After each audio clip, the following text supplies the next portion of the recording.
Bien, de nuevo, pues a nombre de la sección de Diplomacia Pública de la Embajada de Estados Unidos en México, les damos la bienvenida, les agradecemos su presencia. Pues este evento al que ustedes se registraron forma parte de nuestros esfuerzos por fortalecer la democracia y promover la transparencia en los procesos de intercambio de información en el marco de las próximas elecciones en Estados Unidos la próxima semana, pero también pues tenemos participantes de muchos lugares de Latinoamérica. Entre los países que pudimos ver en nuestros registros pues se encuentran personas de República Dominicana, Guatemala, de Ecuador, Argentina, Honduras, Santo Domingo, Costa Rica, Venezuela, Nicaragua, entre otros. Pues muchas gracias por estar aquí. Pero bueno, tuvimos también nuestras elecciones en México en el verano pasado y en cerca de 42 países alrededor del mundo que tuvieron también sus procesos electorales este año. Entonces, bueno, en el marco de las próximas elecciones en Estados Unidos y pues en otros lugares de alrededor del mundo. Creemos que el periodismo de investigación, apoyado por el uso adecuado de medios digitales, desempeña un papel crucial en la verificación de la información y en la lucha contra la desinformación. El acceso a información precisa y la promoción de la alfabetización mediática son fundamentales para reducir la polarización y garantizar la transparencia en los procesos democráticos. Em, y bueno, pues nos gustaría subrayar antes de comenzar y darle la bienvenida y presentar a nuestro conferencista eh, eh, invitado, que las opiniones expresadas durante esta conferencia pues son responsabilidad exclusiva de quienes las manifiestan y no reflejan necesariamente los puntos de vista de la Embajada de Estados Unidos en México. Y bien, pues comenzaremos con esto. Antes de continuar, pues esperamos una gran audiencia el día de hoy, por lo que les voy a pedir que si pueden poner sus micrófonos en silencio para no escuchar interferencia con el sonido del conferencista. Y si tienen alguna pregunta, la pueden ir depositando en el chat. Al final vamos a tener una sección de preguntas y respuestas, entonces ya con sus preguntas depositadas en nuestro chat se las haremos llegar a nuestro conferencista. Y bueno, a continuación, pues me gustaría presentarlo. Tenemos hoy la notable presencia de Silvio Weisberg. Silvio es profesor en la Escuela de Medios y Asuntos Públicos en George Washington University en Estados Unidos. Él es autor y editor de 20 libros y artículos sobre periodismo, política, medios y comunicación. Su próximo libro es Introduction to Journalism, Thinking Globally, y va a ser publicado por Polity Press. Su último libro en castellano se titula El Imperio de la Utopía, Mitos y Realidades de la sociedad norteamericana, publicado por Península Planeta en el 2020, por si lo quieren buscar y comprarlo. Él es presidente y fellow de la International Communication Association y se desempeña como editor del International Journal of Communication, puesto que también ocupó para otras revistas académicas, y también en el Journal of Communication y International Journal of Press and Politics. Silvio es doctor en Sociología por la Universidad de California, San Diego y licenciado en Sociología, perdón, por la Universidad de Buenos Aires. Entonces, Silvio, muchas gracias por aceptar nuestra invitación y pues te cedo la palabra. Bueno, muchísimas gracias por la invitación, la embajada, y gracias a todos ustedes por su participación en esta conversación. Mi idea es compartir con ustedes algunas ideas básicas, digamos, sobre qué sabemos y qué no sabemos sobre la desinformación, y después abrir una conversación. Tengo una presentación aquí para un poco guiar lo que voy a presentar. ¿Se ve bien? ¿Sí? Muchas gracias. Bueno, estos son los temas que voy a tocar. Obviamente son temas bastante abarcativos. Voy a tratar de limitarme a temas fundamentales sobre las causas, el impacto y respuestas posibles de la desinformación. La desinformación, creo que estamos hablando, se ha convertido en un tema, digamos, prioritario, en virtud, digamos, de hechos recientes y una situación que es la multiplicación de oportunidades para la expresión pública en la sociedad digital. Creo que la sociedad digital, si bien la desinformación no es nueva, la sociedad digital ha modificado absolutamente los flujos, la producción y la recepción de la desinformación. Es un tema que salta, digamos, a la atención a partir del 2016, de las elecciones presidenciales de Estados Unidos del 2016 y la elección del Brexit. Es un tema que adquiere una nueva intensidad y significado durante la pandemia, y ustedes se pueden acordar, digamos, lo que la Organización Mundial de la Salud llamó la infodemia, como un desafío, como un obstáculo para la resolución de una crisis de salud pública global. Pero también es un tema que aparece recurrentemente o prioritario en determinados momentos, yo diría en elecciones, épocas de conflictos sociales, en guerras. Es un tema donde realmente la desinformación tiene bastante importancia. Mucho se ha dicho sobre la desinformación, yo no voy a hablar sobre todo lo que se ha dicho, y que hay bastantes especulaciones, digamos, sobre el impacto negativo fundamentalmente que la desinformación tiene, no solamente para la democracia, sino para los negocios, para la vida social, para toda una serie de fenómenos. Las preguntas que yo voy a focalizarme son las siguientes. ¿Qué sabemos y qué debiéramos saber? ¿Por qué la desinformación es un problema mayor para la democracia? ¿Cuál es el diagnóstico del problema? Vale decir, cuáles son las causas del problema y cuáles son las posibles soluciones frente a un problema bastante complejo. Em, Primero voy a hacer unas aclaraciones conceptuales, porque son conceptos, digamos, que no siempre se usan de una forma rigurosa. La desinformación es lo que históricamente se conocía como propaganda, vale decir, que desinformación está deliberadamente propagada en una sociedad con fines políticos y comerciales. El objetivo de la desinformación es confundir la opinión pública y sembrar dudas sobre la veracidad de hechos empíricos documentados.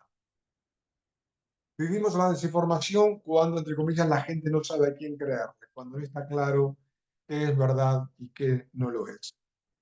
Esto es diferente de la mala información. La mala información es cuando decimos que alguien está mal informado, es porque desconoce la información o tiene información incorrecta. No necesariamente porque haya habido un intento de engañar con falsedades, es el caso de la desinformación, sino en el sentido que la gente no tiene, y esto es bastante habitual. Imaginen la cantidad de temas que nosotros conocemos que no tenemos información por una cuestión de que es imposible conocer absolutamente todo. ¿Qué es lo nuevo? Como dije anteriormente, la desinformación como tal no es nueva. Y uno podría decir que la desinformación, de hecho, es más antigua que la información. La información es un fenómeno relativamente reciente. Eh, lo que es nuevo es que la era digital facilita la distribución masiva de información falsa de una forma que era mucho más difícil en la vieja época de los medios tradicionales de información. La desinformación digital opera a través de operaciones sofisticadas, hipersegmentadas, ¿vale? Si están dirigidas a públicos particulares y no a públicos masivos necesariamente.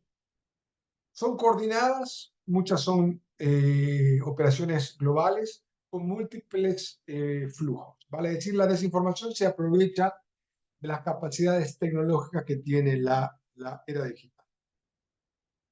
Sabemos que la desinformación fundamentalmente circula en plataformas digitales, fundamentalmente en las redes sociales y otras, digamos, otras plataformas digitales que acaparan gran parte de lo que es el tráfico digital, especialmente considerando que las redes sociales, las compañías que son dueñas de las redes sociales, rehusan históricamente actuar como árbitros de la verdad de forma consistente. Lo han tratado de hacer en situaciones particulares que podemos conversar, pero por lo general no ha sido un rol en el cual se sientan cómodos, vale decir, de determinar qué es verdad y qué no lo es. Y de hecho, a la hora de regular, moderar los contenidos, estas compañías operan con bastante opacidad en el sentido de cómo regulan los, eh, los contenidos. Estos son rasgos nuevos de la desinformación. ¿Qué sabemos sobre la desinformación? Les voy a presentar brevemente lo que es un argumento bastante común, bastante convencional, y, y es un argumento que para mí es parcial, es cerrado y no describe exactamente lo que sabemos. Hay un argumento de que vivimos en la era de la desinformación, vivimos en democracias que están, como dice este titular acá, ahogadas en desinformación.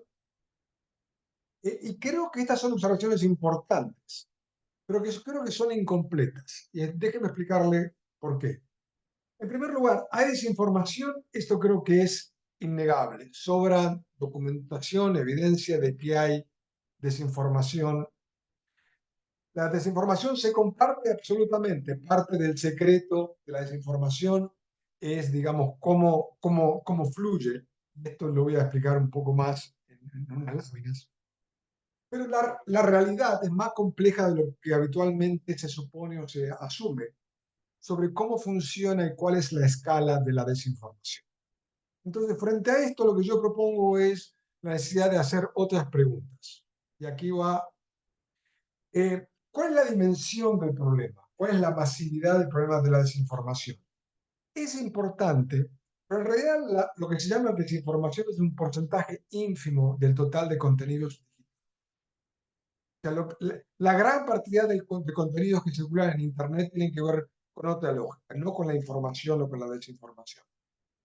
Eh,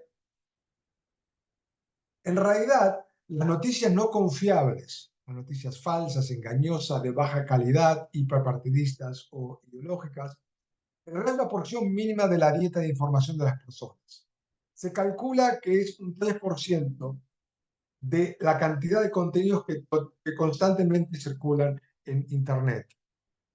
¿Por qué? Porque fundamentalmente la gente usa Internet para conectarse socialmente, para comprar, para trabajar, para entretenerse, más que fundamentalmente como instrumento, como herramienta de información. Entonces, el hecho de que la desinformación exista no quiere decir, en primer lugar, que sea masiva, o que sea tan masiva como otros contenidos que pueden ser reales o pueden ser falsos. Y el argumento que yo presentar está en línea con algunos trabajos recientes que remarcan esta idea de la desinformación que existe sobre la desinformación. ¿Cuáles son las creencias erróneas comunes sobre la desinformación? En primer lugar, hay un foco en las redes sociales, pero no es solamente un problema de redes, también es un problema que afecta a los medios tradicionales, por razones que voy a explicar. En segundo lugar, porque exagera lo que mencionaba anteriormente, el porcentaje de contenidos falsos frente al enorme volumen de entretenimiento y de memes y otras cosas que constantemente estamos compartiendo. Lo otro es que la información falsa, que existe información falsa, no quiere decir que no haya información veraz.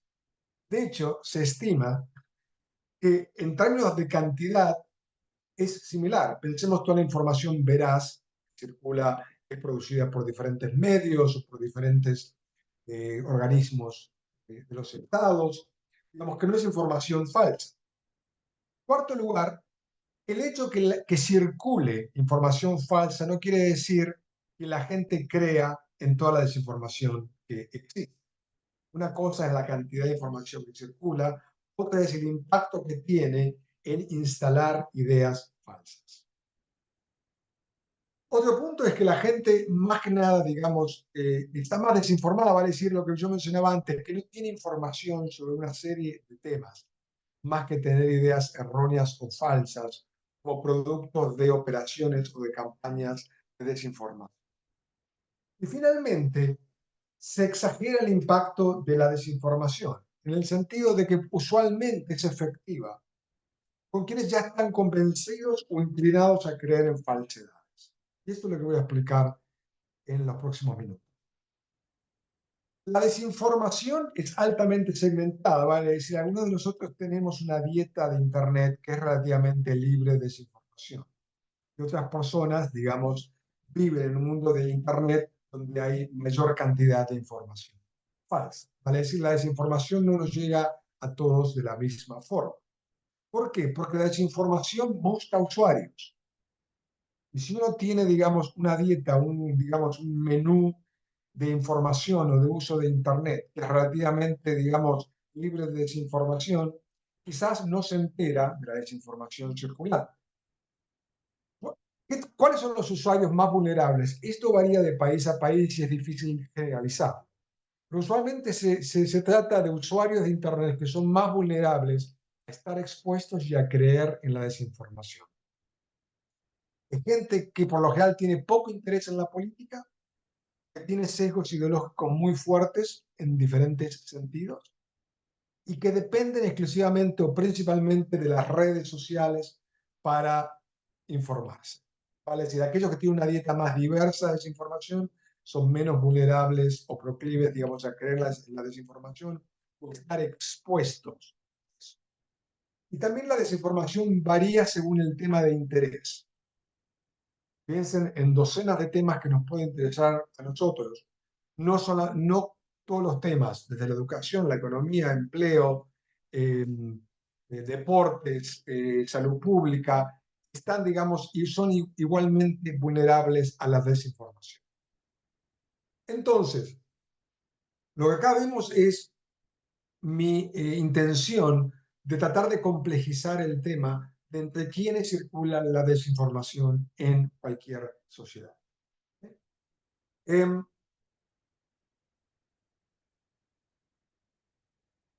¿Cuáles son los factores que impulsan y facilitan la desinformación? Es claro, la desinformación tiene dueño, es producida con intención por ciertos actores, no es una casualidad. La desinformación tiene que ver con con las características de los mensajes, que por lo general suelen ser, más que desinformativos, suelen ser confusos, suelen confundir a la gente. Y eso está ampliamente documentado. Digamos que la desinformación apunta más que nada a confundir más que a convencer a gente de ciertas versiones falsas sobre la realidad. Lo otro es que la desinformación funciona porque se apoya en lo que conocemos son ciertas disposiciones psicológicas, sociales y políticas a nivel individual y grupal. Esto lo voy a comentar más en detalle en unos minutos. Tienen que ver especialmente con contextos políticos sociales, como lo que mencionaba anteriormente. Contextos como elecciones o conflictos sociales o la pandemia, en lo cual hay alta atención sobre lo que está ocurriendo, y son momentos en los cuales se incrementa el consumo de información sobre esos temas. En segundo lugar, estos son los momentos que creo que hay que prestarle particular atención. Si uno pensara, la desinformación no fluye de la misma forma, sube y baja según las condiciones políticas o sociales particulares, las intenciones que tienen diferentes actores en desinformar a la gente. O sea, hay picos de desinformación que tienen que ver con estos picos de atención pública a los temas que están marcados aquí en amarillo. Y esto ha sido documentado ampliamente, digamos. En realidad, la información fluye de forma desnivelada con estos picos de atención pública. En tercer lugar, ¿quién es responsable? Uno, hay una idea frecuente que dice que todos somos responsables por la desinformación, porque yo puedo compartir información falsa en mis redes sociales. En ese sentido, soy responsable o cómplice de la desinformación. Y creo que si bien eso es cierto, no todos tenemos las mismas responsabilidades porque no tenemos el mismo poder de alcance con las audiencias o los seguidores que tenemos en cualquiera de nuestras redes sociales. Entonces, no es lo mismo alguien que puede llegar a millones de personas que alguien que llega a 1000 personas en su cuenta de Facebook, ¿verdad?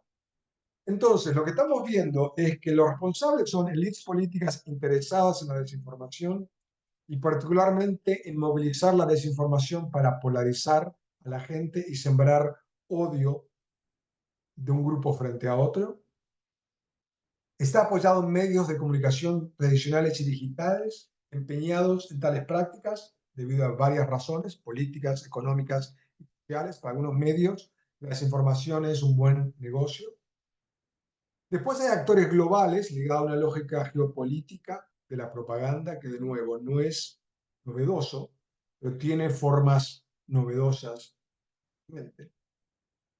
Y después, obviamente, la responsabilidad que tienen las empresas que son dueñas de redes sociales y de otras plataformas, que son por donde circulan, es fundamentalmente lo que se llaman conductas no auténticas coordinadas, que son, para decir, son cuentas robotizadas, se llaman bots, que circulan desinformación. Entonces, es claro establecer esta responsabilidad. Y esto puede ser en lo siguiente. Lo que sabemos es que la desinformación viene de arriba, no viene necesariamente o principalmente de amigos o de familiares que esparcen información falsa. Digamos, sería equivocado pensar que todos tienen la misma o tenemos la misma responsabilidad. Vienen desde el Estado, vienen de campañas políticas, campañas electorales, por ejemplo, vienen de gente que hace dinero trabajando justamente en esto, viene de líderes de opinión, los que hoy llamamos en las redes sociales los influencers, se prestan, digamos, en algunos casos, muchos casos, a cambio de una compensación económica, a ser partícipes de campañas de desinformación. A lo que voy es que la desinformación tiene una estructura piramidal, en los cuales se concentra en una serie de actores relativamente limitados que se encargan, digamos, de diseminar información. Aquí es importante recordar las potencias globales, especialmente en el caso de América Latina. Trabajos recientes de los últimos años han documentado, digamos, la presencia de servicios, especialmente de China y de Rusia, a través de servicios regionales de noticia, en televisión, en radio, servicios digitales, y programas de intercambio de educación y asimismo estrategias más silenciosas, como las mencionaba anteriormente. Acá hay una serie de trabajos que menciono si les interesa conocer más sobre este tema. De nuevo, esto no es novedoso, lo que son novedosas son las formas en las cuales esta desinformación ligada, digamos, a una competencia geopolítica regional y global. Otro tema vinculado con lo que vengo diciendo es que la desinformación está concentrada. Se habla de superpropagadores, vale decir, en las redes sociales hay un número relativamente pequeño de cuentas llamadas patógenas, vale decir, que distribuyen información falsa, que son responsables por los altos niveles de actividad en términos de generación y amplificación de contenido malicioso. Esto pasó durante la pandemia, en la cual la información falsa de la pandemia, como han demostrado varios estudios, muestra en realidad venía de pocas cuentas que eran las principales usinas o superpropagadores de una desinformación en cascada. Vale decir, las empresas que están, digamos, que son dueñas de estas plataformas sociales pueden identificar esta circulación relativamente concentrada de pocas cuentas, millones de cuentas, de la desinformación.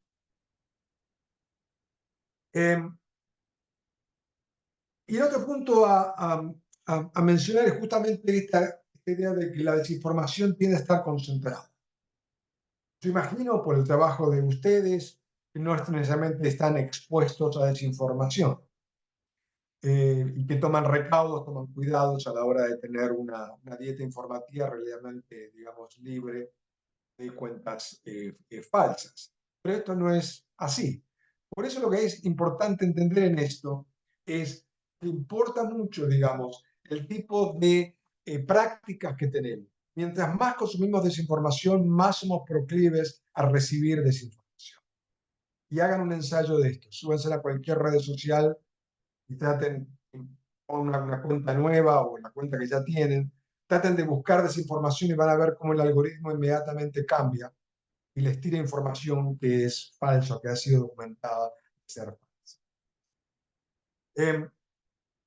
Por eso aquí el tema de la lógica algorítmica es muy importante, en el sentido que está basado no solamente sobre decisiones que uno toma, sino decisiones de que gente como nosotros, que consume contenidos similares al que estamos consumiendo, entonces, si somos parte de una red dentro de nuestras redes que consume información de calidad o veraz, información que tiene que ver con nuestra lógica, vamos, digamos, a ser, digamos, beneficiarios de estar en redes que no consumen desinformación. Por el contrario, si nos sumamos a una red de desinformación, el algoritmo automáticamente, rápidamente reconoce, digamos, esta red. Lo otro es que la desinformación está ligado a la polarización política en varios países. Esto no es único de América Latina. En el sentido de que la polarización se monta sobre la desinformación para agudizar el enfrentamiento o lo que se llama la polarización afectiva. La polarización afectiva es casi como el odio o el desprecio que tenemos a quienes no piensan como nosotros. y ese odio es incentivado a través de diferentes cuestiones de desinformación. Esto también aparece, por ejemplo, en desinformación sobre ciertos temas, que son temas calientes, son temas, digamos, que realmente motivan el interés de la gente y que están vinculados a cuestiones, yo diría, más de identidad. Parece esos temas que la gente se siente muy cercana. Son temas que es más proclive a que haya intereses que traten de desinformar sobre esos temas. Los temas varían de país en país, es difícil generalizarlo, pero son estos temas, digamos, que realmente movilizan a gran parte del electorado. Estas son, digamos, ideas. En esto, digamos que la desinformación no es consecuencia, no es producto único de la polarización, sino que hay una relación en cual la polarización y la desinformación van de la mano. O sea, los casos que sabemos de desinformación están vinculados a intentos de polarizar la opinión pública, polarizar al electorado sobre ciertos temas. Temas sobre migración, por ejemplo, en Estados Unidos, temas sobre, por ejemplo, el acceso o control de armas, sigo pensando en los Estados Unidos, pero toda una serie de temas en América Latina generan, digamos, que son más proclives a ser aprovechados o manipulados para la desinformación. Lo otro que mencionaba anteriormente es que en realidad hay toda una teoría psicológica que se basa sobre esto, es decir, que tiene que ver con los siguientes conceptos. Tiene que ver con explotar una selección perceptiva de consumo de información, lo que sabemos que la gente por lo general tiende a consumir información que ya está interesada y con la cual ya está de acuerdo en proceso de selección. Rara vez la mayoría de la gente se expone a información que no tiene interés o que no tiene ninguna opinión formada. En segundo lugar, rasgos de confirmación. No solamente que conseguimos información afines a nuestros intereses, sino que permanentemente buscamos información que confirme, que solidifique lo que ya pensamos, lo que ya creemos, más que información que nos cuestione, que nos haga preguntas críticas. En tercer lugar, información que nos confirme las identidades colectivas que tenemos, vale decir, las identidades grupales con quien nos sentimos identificados, por ejemplo. ¿Verdad? Y en cuarto lugar, que por lo general nosotros, hablo de seres que consumimos información y comunicación, tenemos escasa motivación para cuestionar la convicción, vale decir, para hacernos preguntas justamente sobre temas que son muy cercanos, muy importantes para nosotros. ¿Sí? Ahora bien, la pregunta siguiente es ¿cuándo y por qué la desinformación es un problema? Que haya gente desinformada a causa de estas operaciones o dinámicas que acabo de describir, no necesariamente es un problema para la democracia o para la vida pública. Se convierten en un problema cuando, digamos, se convierten en opinión organizada. Lo que uno puede decir cuando la desinformación cataliza o está organizada en movimientos sociales y políticos. Les voy a dar un ejemplo. El escepticismo, la desconfianza sobre las vacunas no es un rasgo nuevo.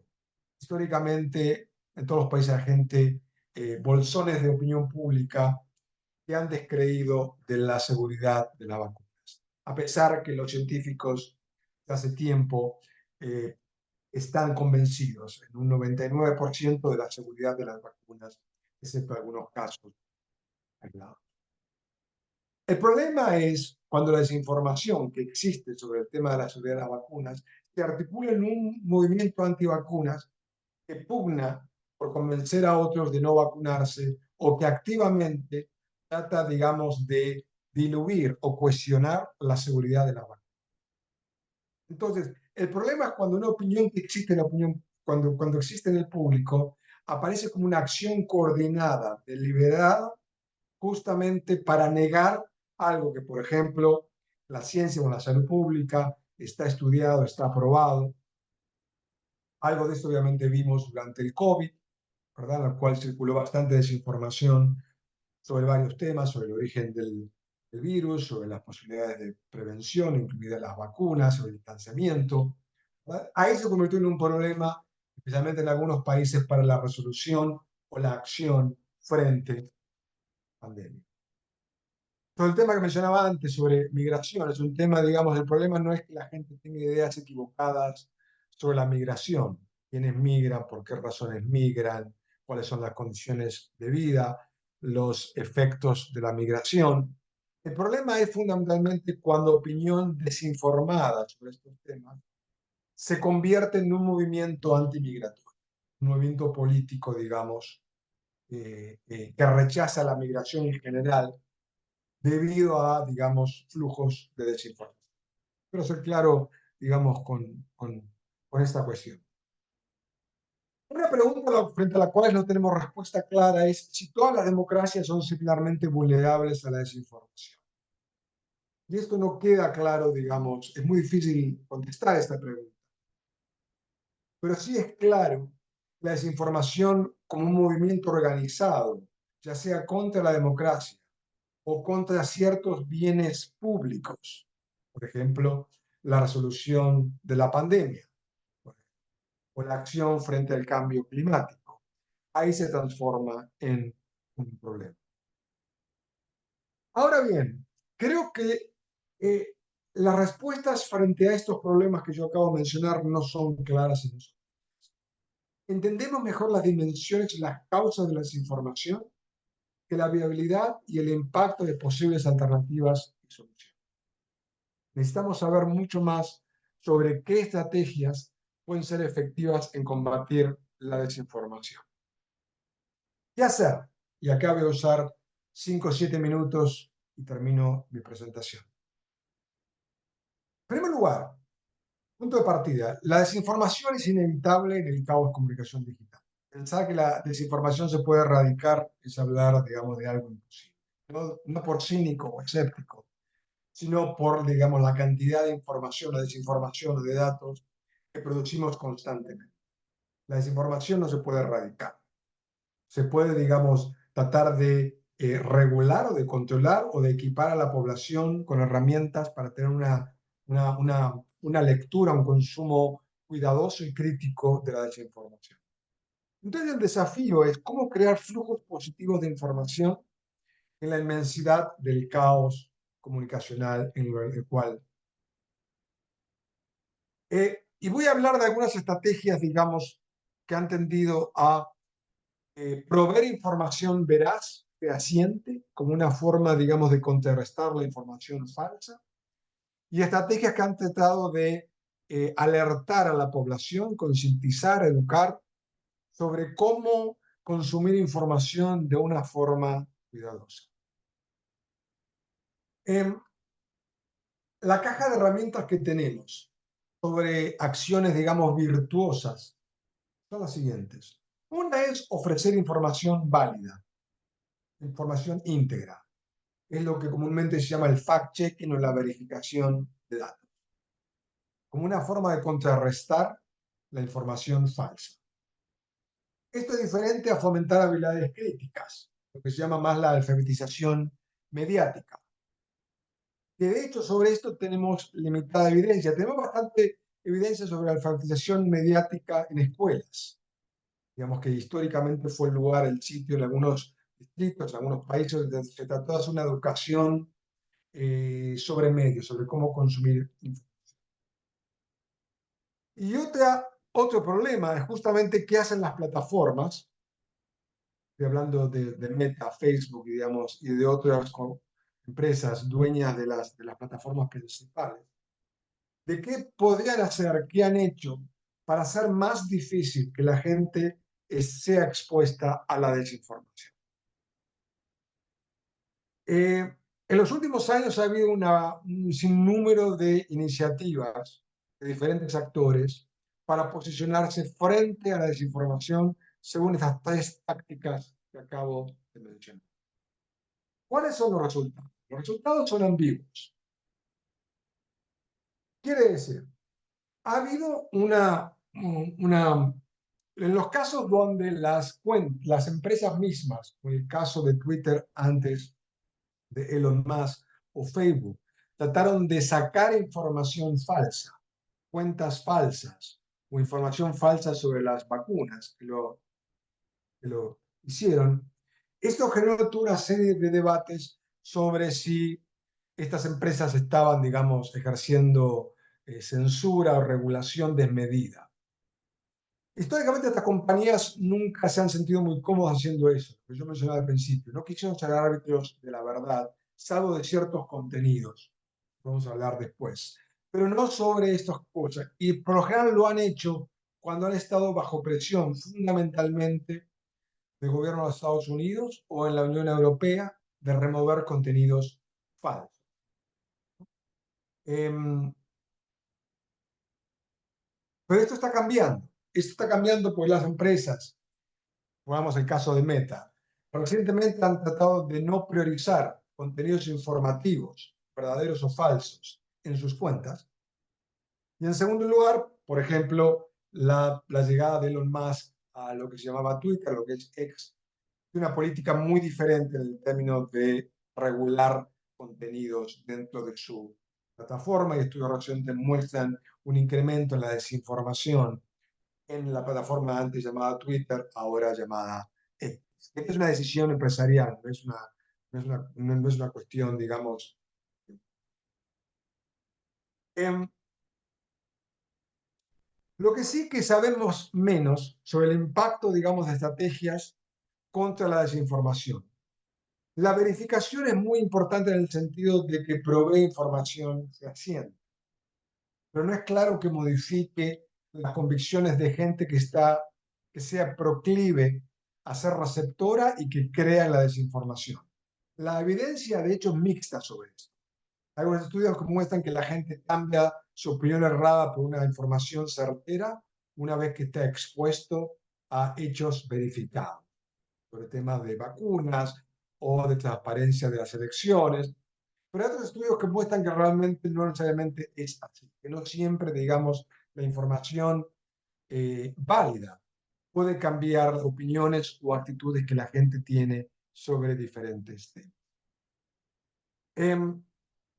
Y acá yo lo que planteo es que en realidad lo que está faltando ahí es más una mirada desde la comunicación estratégica. Es decir, cambiar opiniones no es un tema solamente de producir información verdadera. Es un problema de cómo entender por qué la gente cree la información falsa. Y esto es más complejo de cambiar que solamente producir o distribuir información verdadera. Y quiero terminar, para abrir la conversación, con algunas conclusiones. Creo que un poco son las tareas pendientes de todos aquellos que nos interesa este tema, más allá del lugar que ocupamos en nuestras sociedades o el trabajo que tenemos. Creo que sigue siendo importante entender la dimensión de la desinformación en América Latina, los flujos, los momentos y el impacto que tiene. En América Latina todavía creo que el tema del impacto sigue siendo importante estudiarlo más a fondo.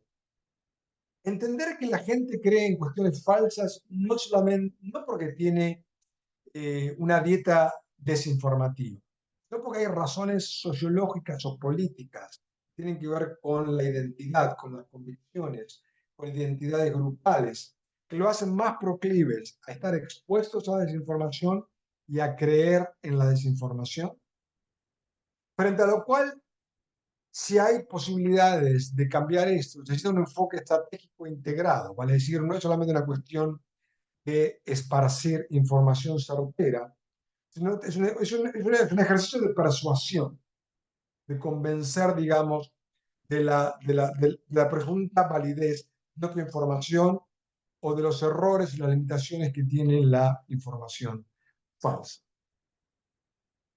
Y finalmente queda pendiente el tema de la inteligencia artificial, que hay bastante especulación reciente sobre esto, en el sentido de que si la información artificial profundiza los problemas de la desinformación, en el sentido de que hace aún más difícil distinguir qué es real de lo que es falso. Cualquiera que haya visto estos videos que se llaman los deepfakes, conoce de qué estoy hablando, digamos, de la dificultad de esta gente experta de distinguir un video real de un video falso, y estamos al principio de este proceso. O si la inteligencia artificial puede ser una herramienta útil contra la desinformación. en el sentido de la producción de información veraz, válida, y tratar de llegar, de afinar esta llegada a aquellos públicos que son más proclives a estar expuestos o a estar convencidos de información. Les agradezco su atención y ahora sí abrimos la conversación. Muchas gracias, Silvio. Pues me gustaría pedir a las personas que han dejado sus preguntas en el chat. Tenemos Byron Takam ha dejado dos preguntas. Byron, no sé si quisieras abrir tu micrófono, por favor, y nos haces la primera pregunta.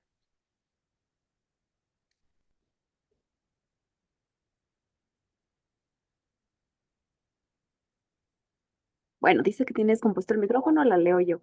Él pregunta, ¿cuál es su opinión en la falta de ética en ciertos periodistas que trabajan para determinados medios de comunicación públicos y privados que no son veraces y que desinforman para beneficiar a grupos antidemocráticos que necesitan desinformar para entronizar dictaduras, monopolios, etcétera? A ver, creo por la pregunta que hace Byron que estamos de acuerdo, digamos, que son, digamos, eh, tanto la falta de transparencia como el hecho de trabajar para instituciones o grupos, digamos, que deliberadamente tratan de confundir y desinformar. No sé si puedo agregar mucho a eso. Para mí siempre hay decisiones éticas en el periodismo.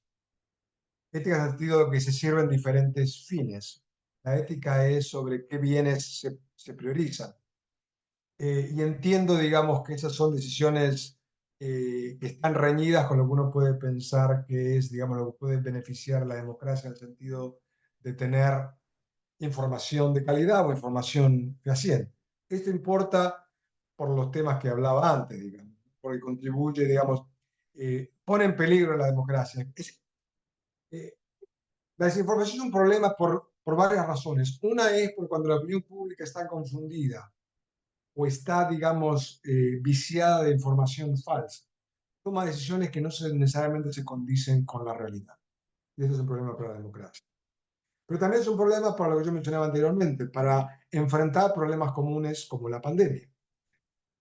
Se hace mucho más difícil una democracia funcional o la resolución de problemas de salud pública cuando cierto porcentaje de la población, digamos, creen cosas que no existen y está. Por eso digo, yo creo que el caso que Byron menciona no es inusitado, lo veo bastante problemático. Por otra parte, no es nuevo, no es un fenómeno de la sociedad digital, digamos, no es una deuda antigua que cierto periodismo tiene con la democracia y la opinión pública. Gracias. Estela Robelo, si se encuentra, ay sí, ya la vi. Pues ella preguntaba que, bueno, un comentario que la desinformación pues nos afecta a todos eh, por igual. Y no sé si quiera ahondar un poco más en su pregunta, Estela, porque creo que justamente esta pregunta pues la respondió Silvio en la última parte de su conferencia, ¿no? Donde hablaba de que el Pues yo proceso de puedo agregar algo. alfabetización, sí. Si quieres, puedo agregar algo a lo que Estela menciona. Creo que es una pregunta totalmente interesante. El tema de cómo parar esto, creo un poco lo que yo hablaba antes, las responsabilidades son diferentes. Las responsabilidades que puede tener un gobierno o una empresa en lo cual fluye o deja fluir información falsa es diferente a la responsabilidad que tenemos cualquiera de nosotros cuando compartimos información en una red social. Y creo que el problema es justamente esto. Una parte es la negativa de las empresas que son dueñas de las plataformas, en cuales, digamos, de ejercer ese rol de moderador o de regulador. De hecho, muchas compañías han desarmado o han reducido los equipos de moderación en los últimos años. Digamos, no quieren estar en ese rol. En segundo lugar, porque los gobiernos es un tema que lo han seguido de atrás y no le han dado la prioridad que debería tener. Pero, digamos, y hay pocas excepciones a lo que acabo de decir. Pero en las Américas no es un tema que los gobiernos se han plantado. Y bueno, frente a este problema de la desinformación, ¿cómo nos planteamos? ¿Hay soluciones públicas frente a un problema de este tipo? Y creo que no ha habido respuestas, digamos, serias, constantes y efectivas frente a esto. Lo que nosotros podemos hacer es en nuestros puntos habituales alertar, educar, advertir a amigos y a familiares sobre información falsa, cuando alguien la cuelga, cuando alguien la comparte. Son conductas más micro, pero yo creo que son importantes. Hay estudios que muestran que en realidad la gente no lo suele hacer. Lo podría hacer más, pero no lo hace. Porque no quiere, digamos, entrar en un pleito, en una disputa con amigos que uno tiene en Facebook o familiares, de decirle en público especialmente, has colgado información falsa, ¿verdad? O contrarrestar con información verdadera lo que un amigo familiar. Y que si esto ocurre, ocurre más en privado, más que en público. En principio podría ser que todos colectivamente seamos, digamos, ejerzamos un rol de críticos de la calidad de la información, pero esto no ocurre en general según parece. ¿Puedo hacer otra pregunta? Sí, Estela, adelante. Hola. Sí, sí, él habló claro ya. En el caso de aquí en Honduras existe el delito cibernético, si así es castigado,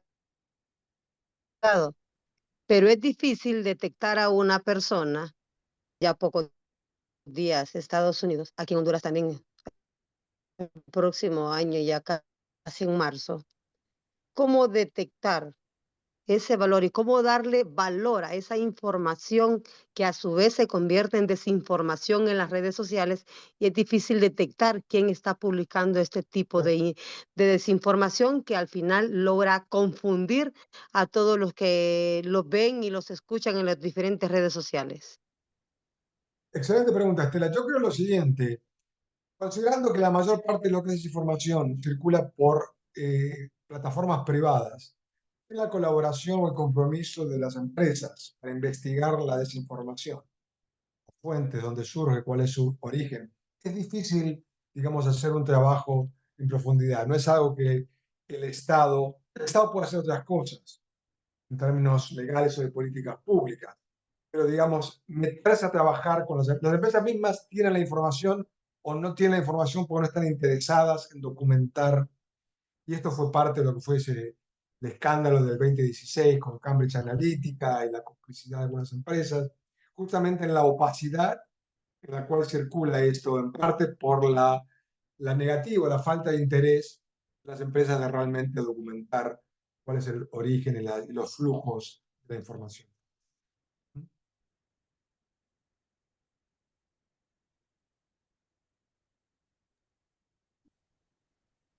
Hay otra pregunta aquí, si quieres la leo, Ana. Claro. La desinformación nos afecta a todos directa e indirectamente, ya que somos todos consumidores de información. Considero que una de las soluciones como usuario sería el origen de la información para confirmar esa información. En principio sí, lo que pasa es que esto rara vez ocurre. Rara vez ocurre en el sentido de que la gente se toma el tiempo de contrastar o confirmar la veracidad de la información. Y de hecho, los agentes desinformadores se aprovechan de esto, en el sentido de que la gente no quiere gastar tiempo en tratar de confirmar cuál es la fuente o si es verdad o no es verdad. Esto ocurre, pero mucho menos de lo que uno supondría o imaginaría, ¿verdad? En el sentido de que la gente constate la, la velocidad. Por lo general somos maximizadores de información y minimizadores de tiempo. A eso bueno. Mildred, ¿quisieras hacer tu pregunta?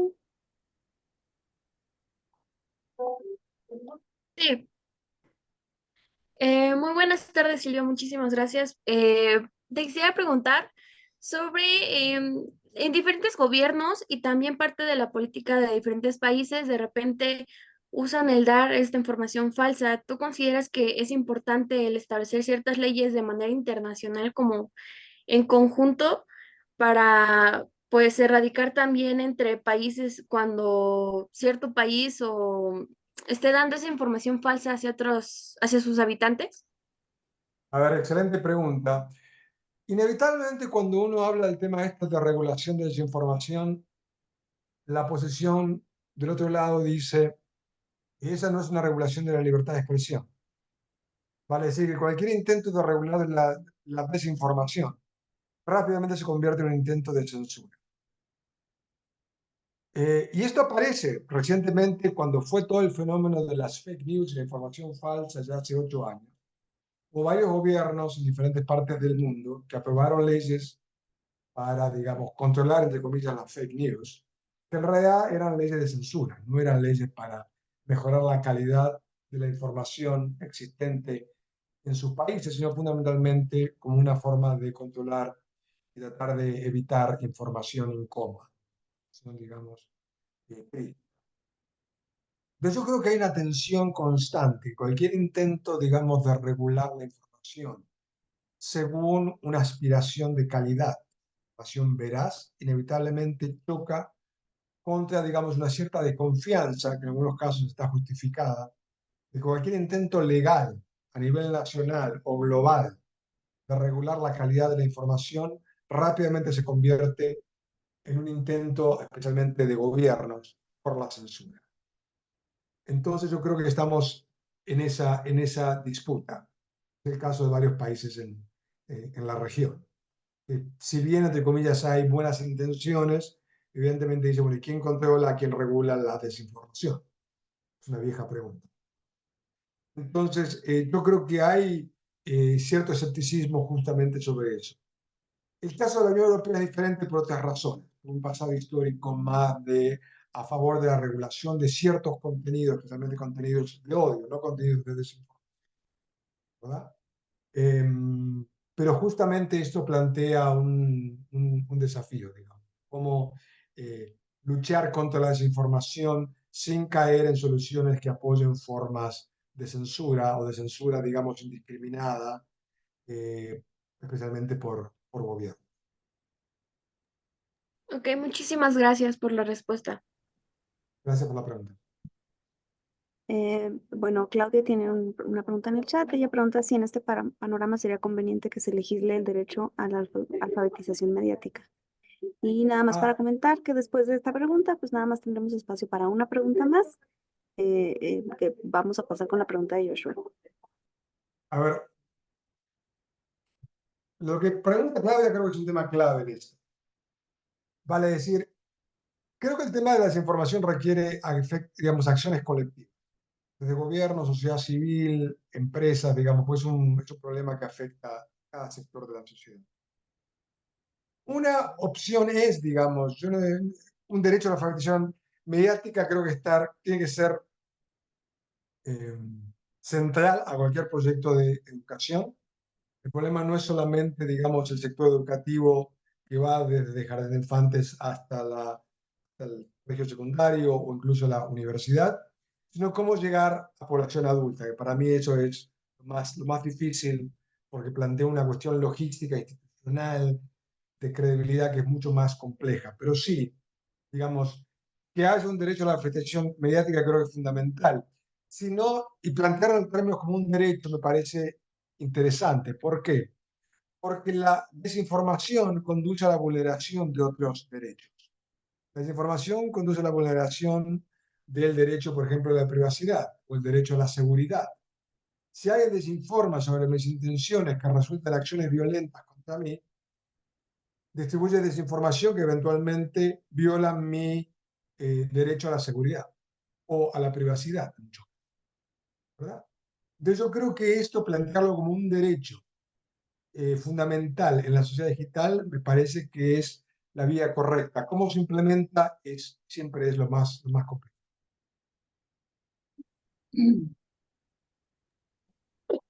Gracias. Joshua, ¿quisieras hacer tu pregunta?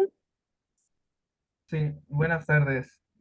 Soy Josué Gómez, soy estudiante de periodismo en la Universidad Victoria.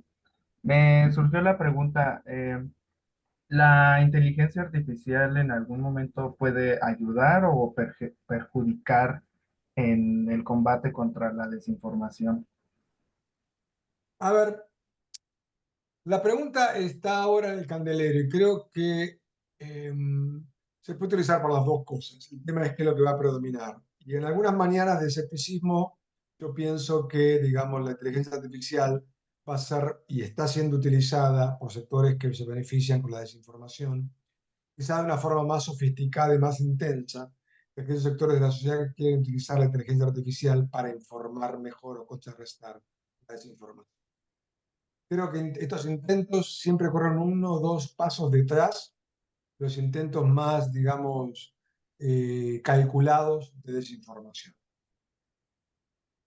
O sea, en principio puede ser 50% y 50%. El tema es cómo se utiliza por aquellos sectores que en determinadas elecciones o otros momentos, digamos, de conflicto social o de atención pública son utilizadas. No hay nada en la inteligencia artificial que diga puede ser utilizado para mentir o para decir verdades, sino cómo es utilizado. Eh, Te debo la respuesta más concreta, digamos, quizás de acá a un año tengamos una idea más clara con esto, y yo lo veo con bastante cautela, especialmente en el contexto en el cual estamos haciendo, en el cual estamos viviendo, en lo cual, digamos, hay un empecinamiento en desinformar, no a toda la población, sino a ciertos sectores más proclives a creer en diferentes formas de desinformar. Muchas gracias. Gracias a ti. Muy bien. Bueno, pues ya nos dio la hora, desafortunadamente. Silvio, tenemos una pregunta más que no es un cierre fácil, es una pregunta complicada. No sé si quisieras contestarla también. Raquel Lazo quisiera preguntar. Hola, Raquel, perdón, tenemos una pregunta todavía en el chat, entonces quisiéramos pasar a esa. Sí, A ver, la pregunta, ¿te refieres a la pregunta de Celso Mariño? sí. A ver, ¿qué se podría hacer en ciertos países donde el gobierno nacional tiene la desinformación como política pública prioritario, al grado de tener presentaciones públicas diarias contando con un gran aparato de propaganda para difundir su mensaje, que frecuentemente contradicen hasta las estadísticas oficiales? El volumen que alcanza parece abusador por contar con todos los recursos del Estado y medios de plataformas alineadas. Entiendo el desafío, que de nuevo no es nuevo. La desinformación no es nueva, desafortunadamente, en nuestra región. Diferentes gobiernos han utilizado y siguen utilizando masivamente, parte por los recursos que tienen. Creo que son las viejas estrategias, digamos, de tratar de contrarrestar la información en diferentes, digamos, la desinformación a través de las redes sociales o del periodismo o de instituciones educativas. Estos, digamos, yo te diría los agujeros, digamos, que no son ocupados por un gobierno que trata de desinformar a la población, siguen siendo importantes y cómo se hace espacio. No soy, digamos, simplista. Creo que en algunos países, realmente en países que son dictaduras o regímenes iliberales, esto es mucho más difícil de crear espacios para contrarrestar la desinformación oficial. Pero no se me ocurren, digamos, soluciones alternativas frente a esto. El desafío común de gran parte de la ciudadanía, periodistas, en algunos casos empresarios de medios, en algunos casos fuerzas políticas de la oposición, tratan constantemente de plantear cómo combatir, digamos, un torrente, una ráfaga constante de falsedades que incluso en algunos casos va contra la información oficial misma sobre estadísticas, sobre temas de educación, salud, seguridad, ¿verdad? Se estás planteando, digamos, creo que es una pregunta eterna, desafortunadamente, y siempre urgente y necesaria en América Latina. Sí. Bueno, muchas gracias por la respuesta a esta última pregunta. Bueno, desafortunadamente nos hemos quedado pues un poco cortos de tiempo, porque seguiríamos en esta conversación un rato más. Pues de nueva cuenta, desde la Embajada de Estados Unidos en México les queremos agradecer su presencia en esta conferencia. Un agradecimiento especial al doctor Silvio Weisbord por habernos acompañado hoy, por haber aceptado nuestra invitación. Y pues nos vamos como pensando, ¿no? Justamente en que este proceso de alfabetización mediática pues sigue siendo un esfuerzo personal eh, y no comunitario como tal. Entonces, pues les agradecemos mucho su presencia, Silvio, de nuevo cuenta, y Bárbara, que también nos acompaña en esta llamada, que es de la oficina de US Speaker Program. Pues muchas gracias por habernos acompañado. Gracias a ustedes, ha sido un placer. Que estén bien. Gracias, bonita tarde a todos. Muchas gracias. Buenas tardes.